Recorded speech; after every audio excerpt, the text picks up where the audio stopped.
Saludo desde acá a los que no he podido saludar y vamos a ver un tema que va a llevar algunos domingos, tal vez va a llevar algunos cuantos, pero es de mucha importancia para la iglesia. Y es una cosa que normalmente no se escucha mucho, no son mensajes muy reiterativos sobre esto. Yo creo que a lo largo de mi vida lo he escuchado 1 o 2 veces al tema. Y es el gobierno de la iglesia. El gobierno de la iglesia. ¿Y a ustedes qué les parece? ¿Cómo se gobierna una iglesia? ¿Tiene gobiernos una iglesia? ¿Sí? ¿No? ¿A ustedes qué les parece? Sí tiene un gobierno la iglesia, muy bien. ¿Y quién gobierna? El Señor, muy bien, buena respuesta esa. Pero yo no lo veo acá al Señor, sentado en los bancos o en una silla. ¿Cómo es el gobierno de la iglesia cuando no vemos al Señor? Muy bien, a través de su palabra. Bien, hoy está encendido, Vivi, está encendido. Entonces, vemos a través de su palabra lo que el Señor ha querido para la iglesia. Pero a veces se dan situaciones en que se necesita tomar decisiones. Entonces la iglesia tiene un cuerpo, ¿sí? La palabra del Señor dice que nosotros tenemos un cuerpo, somos un cuerpo. La cabeza es el Señor Jesucristo. Su voz, la palabra de Dios.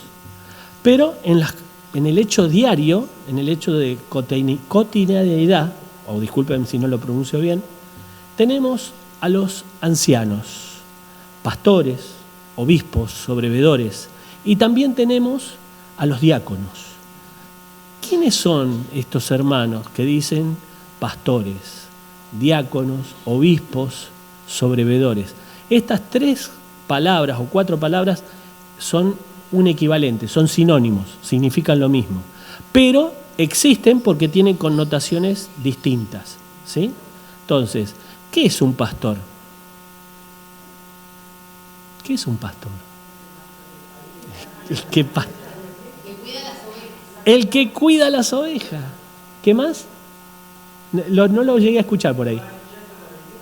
Va guiando la iglesia. Puede ser. Más o menos. ¿Por qué existen tantas palabras para una misma función? Pastor, obispo, sobrevedor. ¿Ustedes conocen los significados de esas palabras? Póngale obispo. ¿Qué es un obispo? ¿Qué es un obispo?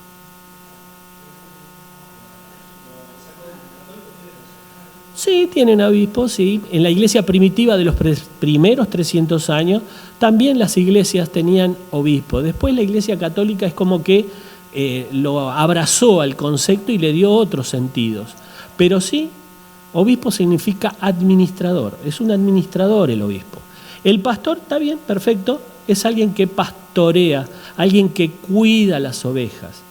Un sobrevedor, ¿qué significará eso? Sobrevedor. Que sobrevé. ¿Está por encima de los hermanos? ¿Eso significa que está por encima de los hermanos? Problemáticas. Puede haber problemáticas también. Se ve mucho o se ejemplifica esto con una atalaya. ¿Saben lo que era una atalaya?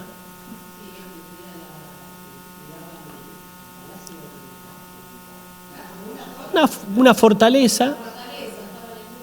Mirando en nuestra historia, era como, un fortín en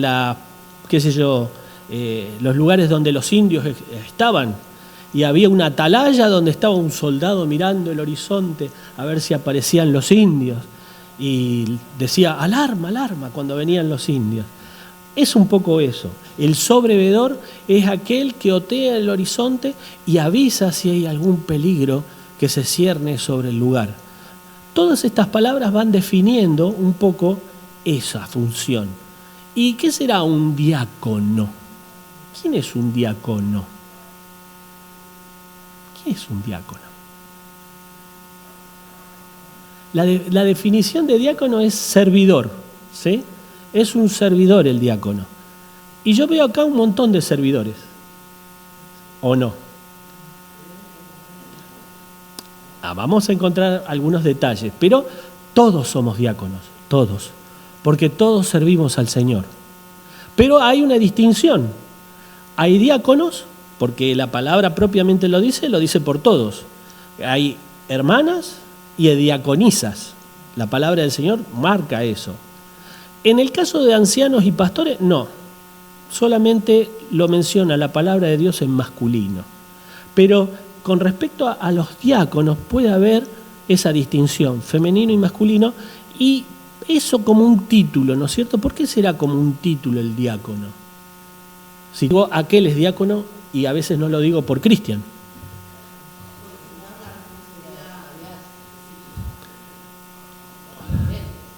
Una responsabilidad diferente.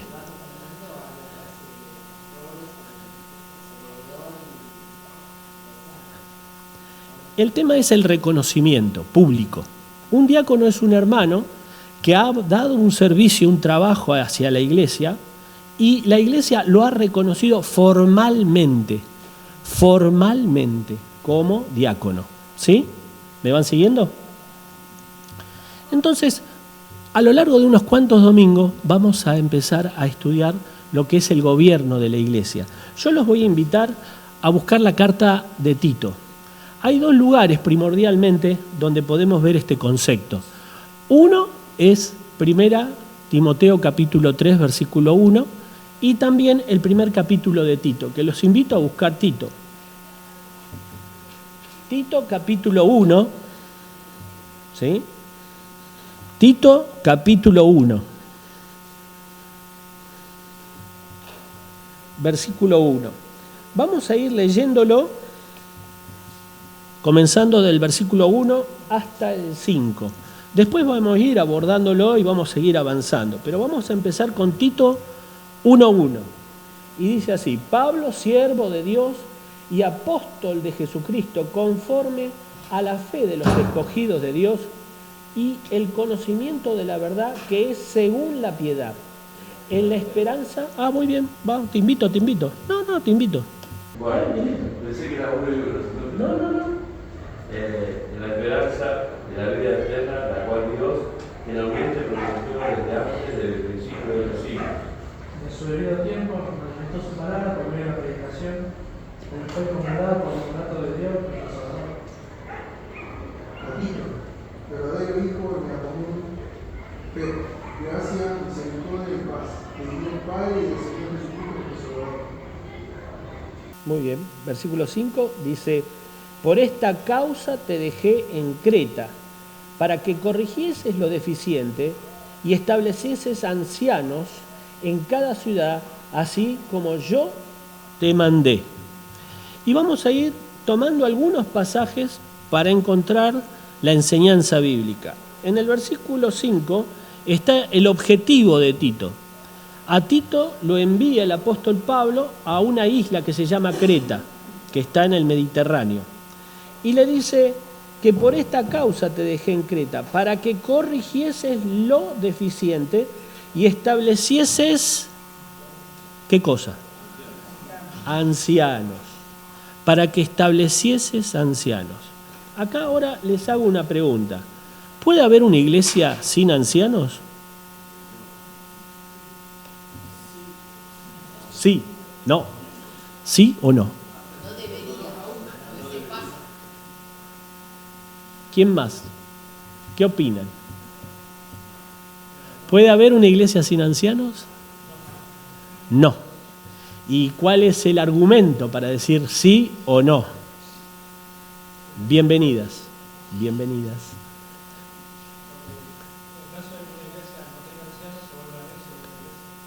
¿Y por qué razón?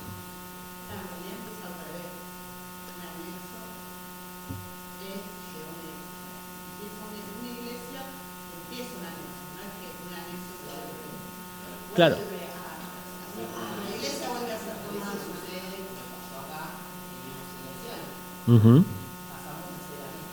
Correcto.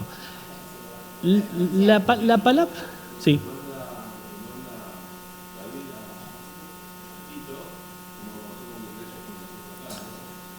Claro.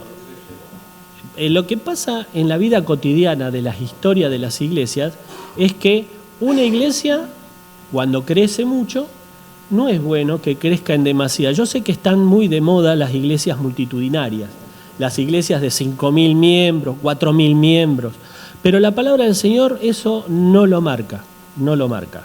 Ustedes podrán decir, claro, pero en Hechos de los Apóstoles, en el discurso de Pedro se convirtieron 3.500 personas.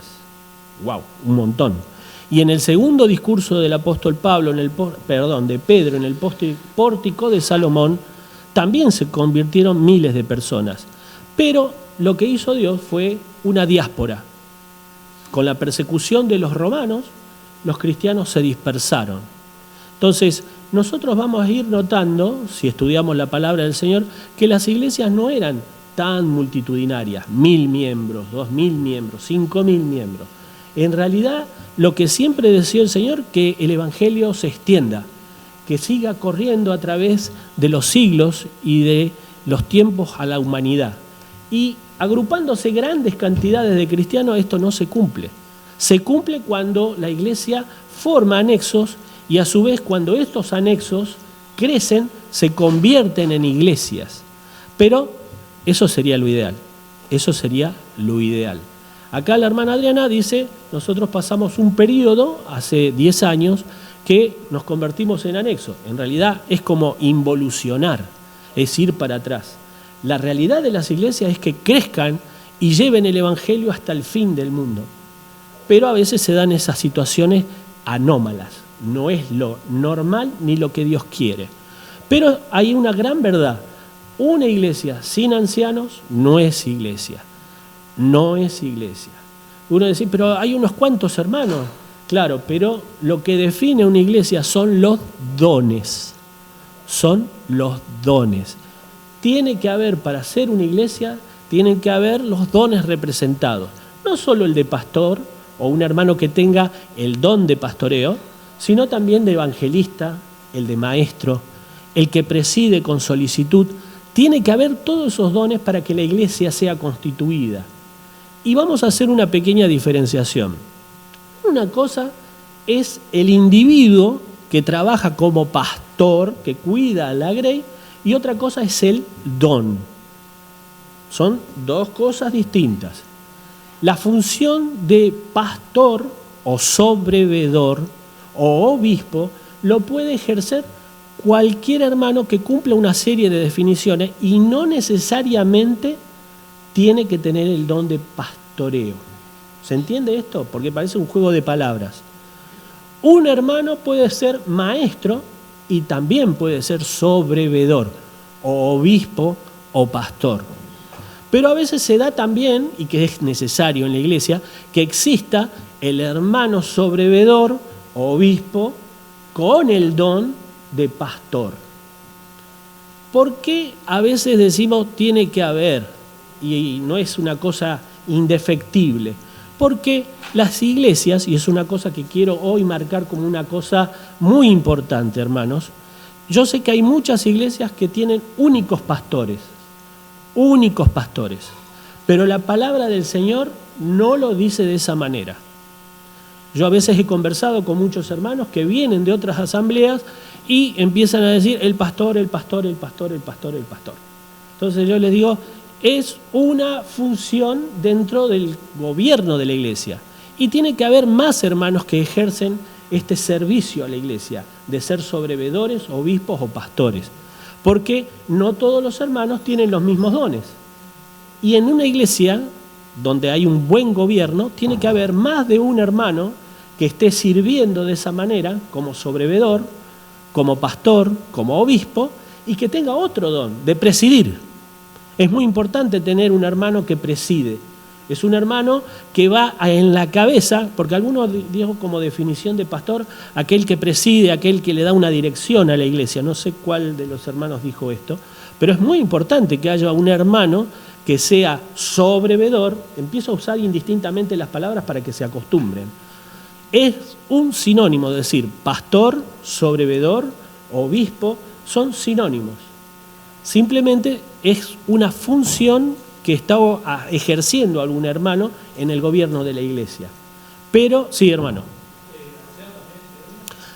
Anciano a veces se confunde, hay que ir un poco al griego y eso lo vamos a ir viendo más adelante, que en algunos pasajes donde es mencionado anciano, es mencionado con el sentido de edad, que es anciano, anciano de edad. Que eso también a veces se siente un poco controversial. Cuando dicen, acá está el hermano pastor que tiene 20 años. 20 años, upa, es muy joven, 20 años. ¿Y es pastor de la iglesia? Sí, pero es soltero y no tiene hijos. Complicado, sí, hermana.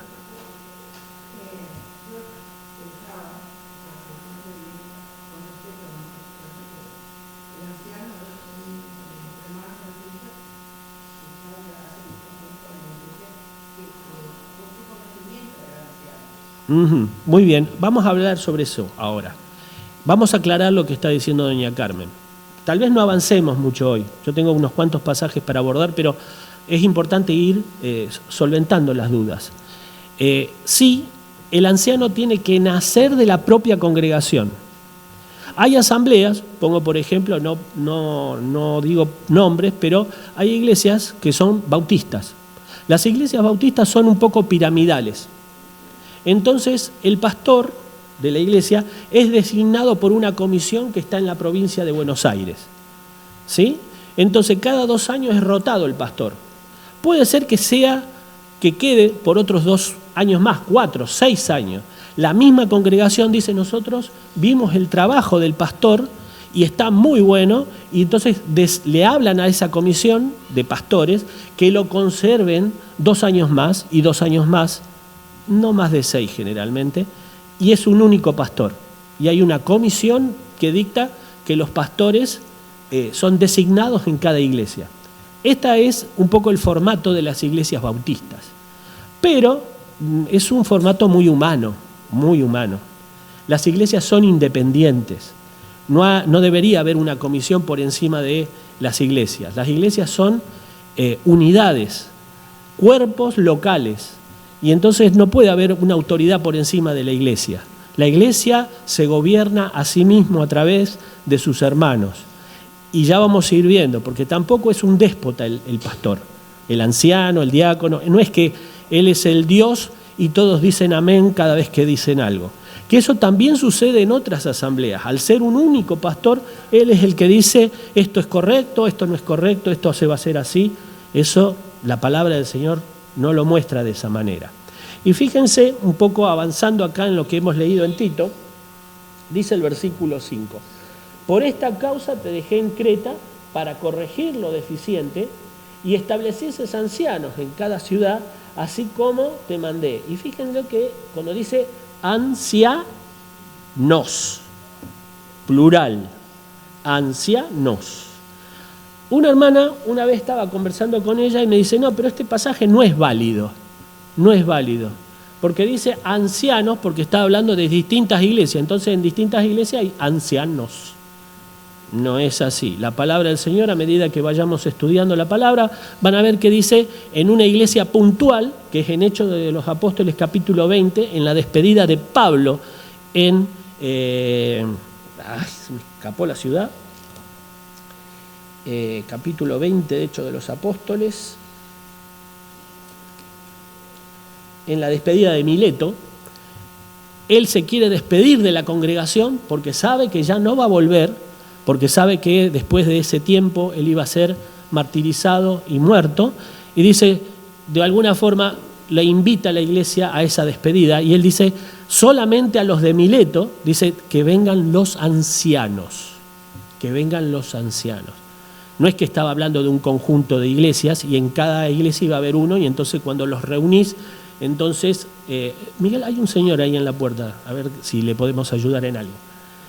Entonces, vamos a ver que en las iglesias del Señor no puede haber un solo anciano. Entonces todos ustedes me van a mirar a mí y van a decir, ¿qué estás haciendo vos acá? Tienen razón, hermanos, la realidad es esa. A veces en las iglesias se dan estas situaciones que hay un único, pero no porque sea una cosa que uno desea. La realidad es que uno apunta a que las iglesias tengan un cuerpo de ancianos, porque empieza a cerrar mucho mejor la palabra del Señor. Dice la palabra del Señor en sus proverbios que en la multitud de sus consejos se halla la sabiduría. Y si hay uno solo, no es muy sabio. Y aparte, un único hermano no sabe todas las cosas. Entonces, cuando hay un pastor, 2 pastores, 3 pastores, ¿cuántos pastores tiene que haber? Depende de la congregación. Si uno se remonta a Hechos de los Apóstoles, cuando empieza la iglesia, y hay una reunión en Hechos del capítulo 8, que dice, bueno, los pastores, en este caso los apóstoles, estaban atendiendo las mesas. Y dicen, bueno, pero acá hay 3.500 personas, y los apóstoles ya no sabían cómo hacer para enseñar y de paso servir las mesas y hacer las cosas que necesitaba la iglesia. Entonces vamos a reconocer a unos diáconos para que atiendan esos trabajos, para liberar a los pastores, que en este caso eran los apóstoles, para que puedan enseñar a esta iglesia que empieza a crecer en Jerusalén. Entonces, ¿cómo se dice cuántos pastores tiene que haber? Y normalmente uno dice, cuando a un pastor no llega, tiene que haber otro. Y si son 3.000, tendría que haber 4 o 5. Yo puedo dar algunos ejemplos de nuestras asambleas, que en Villarreal hay una iglesia que tiene 300 miembros, ¿sí? Que normalmente a veces se hacían las conferencias en esa iglesia. En esa iglesia proverbialmente siempre hubo 5 ancianos, que yo los conozco y son amigos. Pero cada uno es como atiende un área distinta de la iglesia. Uno atiende los matrimonios, otro atiende a los jóvenes, otros están en la parte legal porque aparte tienen un colegio, son iglesia más un colegio primario, secundario y terciario. Entonces están en distintas áreas atendiendo, pero no se podría un único hermano atender todas esas cosas. Entonces depende de una decisión de la iglesia. Y es otra cosa, en las asambleas de Cristo los pastores son elegidos, o mejor dicho, reconocidos. ¿Por qué hago esta diferencia? Elegidos y reconocidos. ¿Qué diferencia hay en esta frase? Elegidos y reconocidos.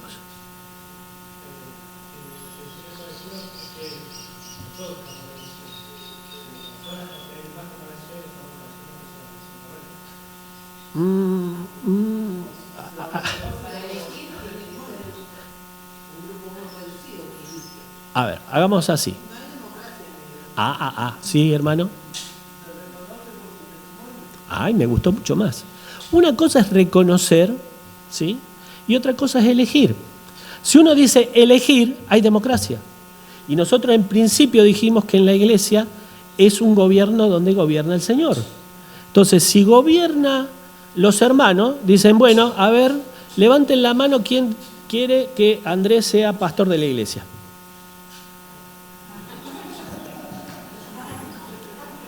Veo que no tenés muchos votos, hijo.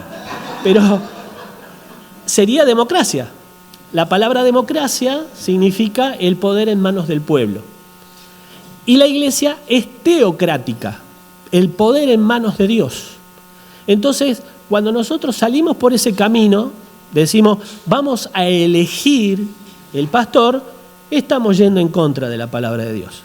Nosotros reconocemos lo que el Señor eleva, lo que el Señor elige, ¿sí? Esa es la gran distinción y lo vamos a ir viendo a medida que va. Sí, hermano. Una cosa es esta, porque yo he visto cosas muy extrañas a lo largo de mi vida, porque vienen y dicen, vamos a reconocer al hermano. Entonces agarran una urna y dice, cada uno tiene un papelito con la persona que ustedes desean. Está bien, no levantan la mano, te usan un papelito. Eso sigue siendo democracia, ¿viste? No es así. Entonces, uno dice, yo reconozco, está perfecto, pero no podemos hacer democracia, no podemos hacer elección directa. Entonces, ¿cómo se maneja esa situación? La palabra del Señor muestra de que tiene que haber un reconocimiento. Para los que recién llegan, estamos hablando del gobierno de la iglesia, el reconocimiento de los ancianos, obispos o sobrevedores. Y también vamos a entrar sobre el tema de los diáconos, que hay una diferencia entre los diáconos y los ancianos o pastores o sobrevedores. Pero, ¿cómo es el reconocimiento? El reconocimiento es en una situación donde hay un anexo y una iglesia madre y que va a tomar carácter de iglesia el anexo. ¿Cómo se hace? Bueno, los ancianos de la iglesia madre dicen, bueno, vamos a ir al anexo y vamos a ir viendo el sentir de la iglesia. ¿Cuál es el sentir de la iglesia? En particular se lo llama a Miguel y dice, vos Miguel, ¿qué opinas sobre quién podría ser el hermano que esté liderando? Sí, me gustaría aquel hermano, lo siento como que nos pastorea, sentimos que él conoce la palabra del Señor.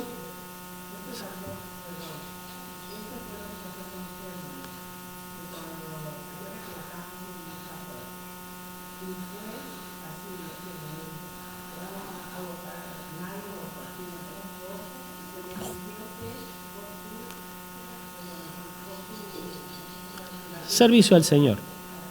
Bueno, pero está bárbaro, hermana, está bárbaro, pero me pongo colorado. Entonces, dejémoslo así.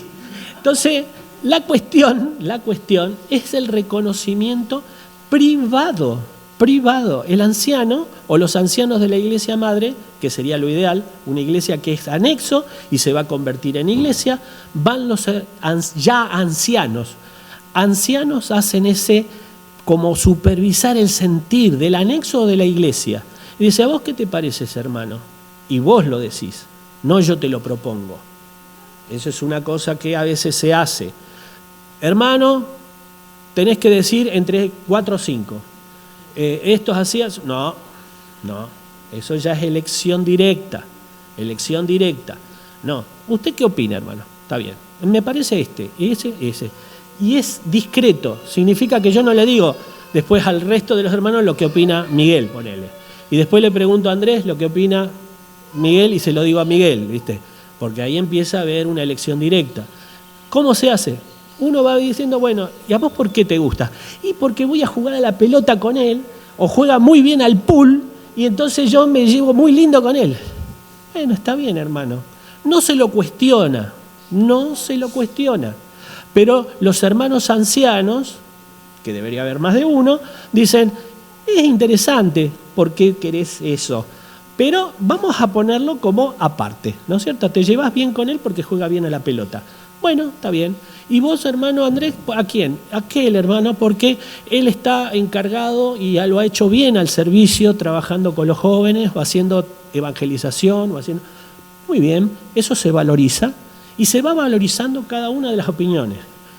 Puede haber un hermano que dice, yo no me gusta aquel hermano porque usa bigote. Interesante, no le gusta porque usa bigote. Bueno, lo valorizamos, hermano. ¿Qué significa valorizar? Es tantear el nivel espiritual con que se está juzgando quién podría ser un hermano que sea pastor.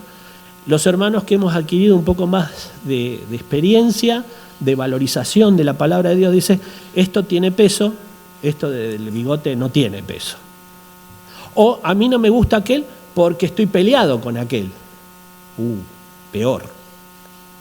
No es una elección directa, sino estamos reconociendo lo que Dios le eleva, Dios levanta. Y a través de un periodo muy largo. Es el testimonio del hermano que ha servido muchos años en la iglesia y uno dice, ponele, llega un hermano hace un año a la iglesia. ¿Puede ser ese hermano pastor o anciano? No. Porque todavía no ha desarrollado sus dones, no ha mostrado su servicio y así no se reconoce. Tiene que ser miembro de la iglesia con un tiempo de testimonio para ser reconocido como pastor o como diácono. Esto yo estoy un poco avanzando a través de sus preguntas mucho más rápido, porque hoy yo quería conversar un poco solamente el tema de por qué tiene que haber más de uno. Y a través de la palabra vamos a encontrar esa verdad.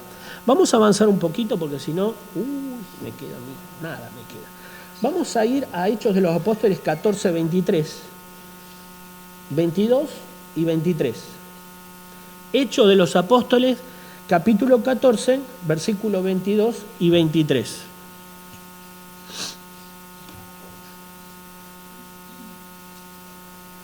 ¿Todo lo tenemos? Muy bien. Dice así, confirmando los ánimos de los discípulos, exhortándoles a que permanezcan en la fe, diciéndoles, es necesario que a través de muchas tribulaciones entremos en el reino de Dios, y constituyó ancianos en cada iglesia, y habiendo orado, con ayuno, los encomendaron al Señor en quien habían creído. Y dice, constituyeron, no eligieron, constituyeron. Uno constituye algo que ya está firme, algo que el Dios levantó. ¿Se entiende? En ningún momento van a encontrar en la palabra de Dios que esto es por elección. No hay elección en la iglesia. Si hubiese elección, entonces sería una democracia. Y la iglesia se maneja a través de una teocracia. El Señor es el que dirige la iglesia. Yo tengo que reconocer esto, que en muchas iglesias finalmente usan la democracia. Pero vive Dios, que nunca voy a enseñar eso. Porque es práctico, es muy práctico la elección. Es decir, bueno, ¿estamos todos de acuerdo? ¿Qué pasa cuando no estamos de acuerdo? ¿Qué pasa si no estamos de acuerdo? Ah, bueno, si no te gusta, andate. 20 estamos de acuerdo, 5 no están de acuerdo. Bueno, esos 5 que se vayan a buscar otra iglesia. Eso es división. Eso es división. ¿Qué pasa si no estamos de acuerdo? Él tiene una idea, el otro tiene una idea. Perfecto. La palabra del Señor nos dice que podemos discrepar en paz, discrepar como hermanos.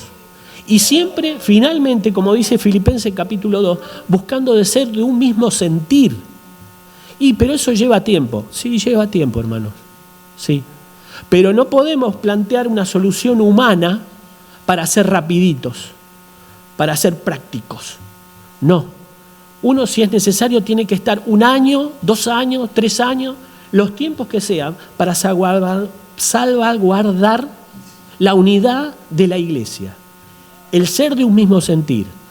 Finalmente, orando y en ayunos, dice la palabra, porque recién acabamos de mencionar ese concepto, es buscar la unidad en el criterio. Y empezar a hablar con los hermanos. ¿A vos por qué no te agrada este hermano? Que la mayoría cree que puede llegar a ser. ¿Y por qué no me gusta que use chaleco? Bueno, está bien, no te gusta que use chaleco. ¿Y si se saca el chaleco? Y si se saca el chaleco me gusta más. Bueno, vamos a tratar de que no use chaleco para que te guste más. Pero no vamos a decir, bueno, aquel, si no usa chaleco, que se vaya. Está muy mal eso, muy mal. Entienden esto, ¿no es cierto? ¿Se entiende esto? Es teocrática la iglesia, donde Cristo es el gobierno final de la iglesia. ¿Y cómo se ve el gobierno de la iglesia? Cuando todos somos de un mismo sentir y reconocemos lo que Dios ha elevado, lo que Dios ha reconocido. ¿Y cómo yo sé que eso lo está haciendo el Señor? Porque está mostrando sus dones. El hermano está mostrando dones que justifican que Él sea el sobrevedor, el anciano. ¿Qué pasa cuando nosotros decimos, aquel me gusta porque ofrenda mucho? Quiere decir que somos un grupito de gente interesada en el dinero. Y entonces el que más pone es el que gobierna. No. Sería terrible esa decisión en la iglesia. Por eso, bienvenido. Y ya vamos un poco terminando. Me gustaría leer un pasaje en 1 Pedro capítulo 5. Y me gustaría dedicarle más tiempo, hermanos, porque hay un pasaje justamente en la despedida de Mileto, del apóstol Pablo, que es una riqueza incomparable ese pasaje. Para mí es un pasaje muy formador de la iglesia, el capítulo de Hechos de los Apóstoles, capítulo 20.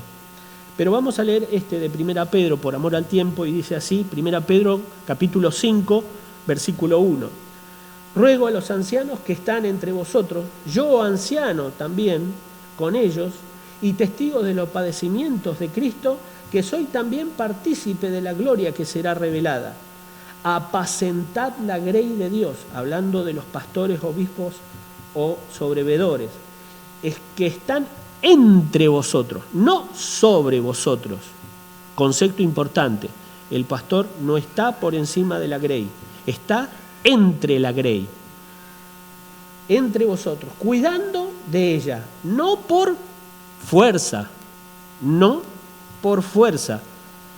Los pastores, ancianos o sobrevedores no ejercen autoridad por fuerza. Ejercen autoridad por disuasión. ¿Qué significa disuasión? Persuadir, convencer. ¿De lo que yo pienso? No, con la palabra. Con la palabra.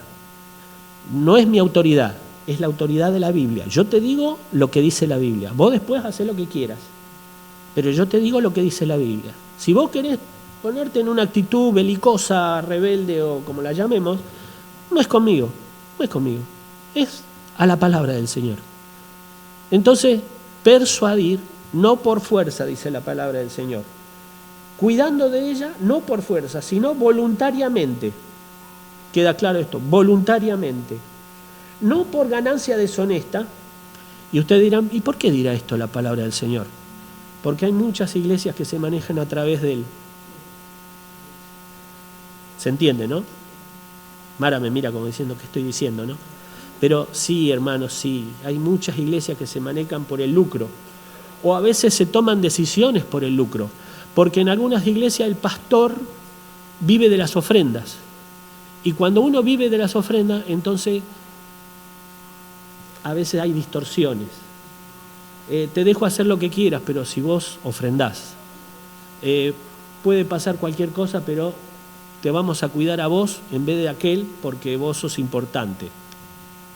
Entonces, el pastor tiene que vivir de lo suyo, como todos los cristianos. El cristiano que no trabaja, ¿qué dice? Que no coma. A nosotros nos gusta comer, ¿no? El asadito, nos gusta.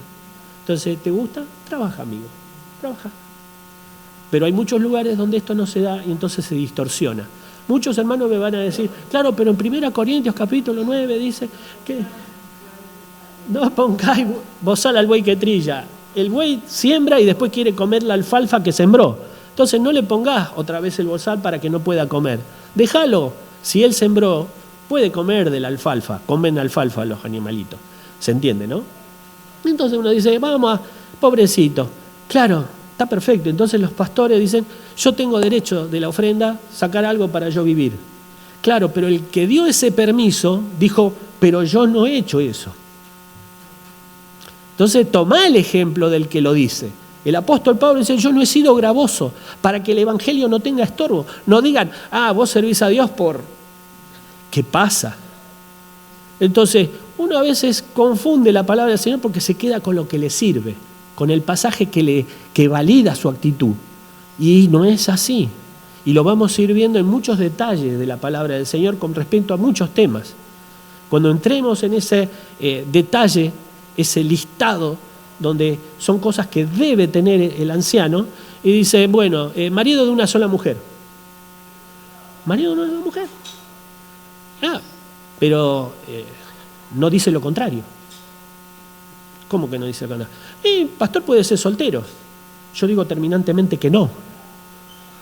Claro, pero no dice no soltero. Dice que sea marido de una mujer. Bueno, si lo vamos a entender así, porque no dice textualmente que puede ser soltero, entonces puede serlo.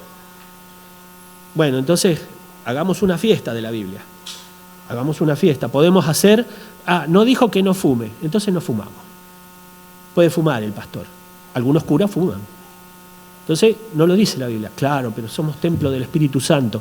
Tratemos de ver globalmente la palabra del Señor. No nos quedemos con el versículo que nos gusta y tampoco la usemos como un argumento de decir, y bueno, si no lo dice yo puedo hacerlo. No. Marido de una sola mujer, que tenga a sus hijos en sujeción, que no se ha dado al vino. No dice dado al vino, no dice borracho. Entonces yo puedo ser borracho. Entonces puedo jugar a la quinela, entonces puedo jugar... No lo dice la Biblia. No, pero no deseoso de ganar ganancias deshonestas. ¿Qué significa eso? Si vamos a empezar a distorsionar la Biblia, vamos a terminar muy mal. Lo que dice la palabra del Señor hay que respetarla. Por eso a veces hay hermanos que toman decisiones de ser cuando no deberían serlo. Y piensan que esto es un lugar de alta estima y gloria, y en realidad ser anciano pastor, sobrevedor de una iglesia, es una posición de servicio. Servicio. y es congruente con la palabra del Señor. Aquel que quiera ser grande entre vosotros, ¿qué dice? ¿Nadie se acuerda? Sirva a sus hermanos, sirva. No dice que se pongan por encima, sirva a sus hermanos. El que quiera ser grande. Si vos no te da, bueno, quédate tranquilo. No, yo busco la vanagloria, yo busco que me ensalcen, yo busco que me sirvan. Bueno, entonces no seas pastor, querido. No seas pastor, no seas sobrevedor. Porque el sobrevedor tiene que servir a sus hermanos, en todos los sentidos de la palabra. Algunas veces yo he escuchado de hermanos que han pasado décadas siendo pastores y sirviendo a sus iglesias, dice, el pastor tiene que ser el trapo de piso de la iglesia. El trapo de piso de la iglesia. Si alguien se enoja, hay que ir a tratar de bajar los tonos, de no generar más problemas. Y si tiene que pedir perdón, tiene que ser el primero en pedir perdón, el primero en humillarse, el primero en buscar reconciliar. No decir, yo estoy acá y yo mando y acá se va a hacer lo que yo quiero. La palabra del Señor va por otro camino. El Señor ensalza al humilde y resiste al soberbio. Lo conocen al pasaje, ¿no? Entonces, ¿quién más que el pastor tiene que actuar de esa manera? Porque tiene que ser ejemplo de la grey. Si no, no funciona esto. Y terminando la lectura y lo que venimos diciendo, porque si no me van a odiar las maestras que están en el fondo, dice, no de ganancia deshonesta, sino con ánimo pronto, no como teniendo señorío de los que están a vuestro cuidado, sino siendo ejemplos de la grey, de la congregación. Y cuando aparezca el príncipe de los pastores, vosotros recibiréis la corona incorruptible de gloria. El premio del pastor es al final de la vida. En la congregación no. En la congregación siempre va a haber trabajo, siempre va a haber esfuerzo, siempre va a haber a veces no ser valorado, pero lo importante es el premio al final. Cuando el Señor nos llama, va a decir, buen siervo fiel, en lo poco has sido fiel, en lo mucho te pondré. Pero mientras tanto es un lugar de servicio. Y esas a veces son las cosas que no se entienden bien. Discúlpenme que me pasé 10 minutos, me quedé con el pasaje de Hechos de los Apóstoles capítulo 20, que es un lugar magnífico para entender la administración de la iglesia, el amor que tiene que haber en la asamblea y también como el apóstol Pablo cuando se despide, de alguna forma recibe un cariño, un afecto de la iglesia de Mileto que es digna de ser considerada. Que el Señor nos bendiga.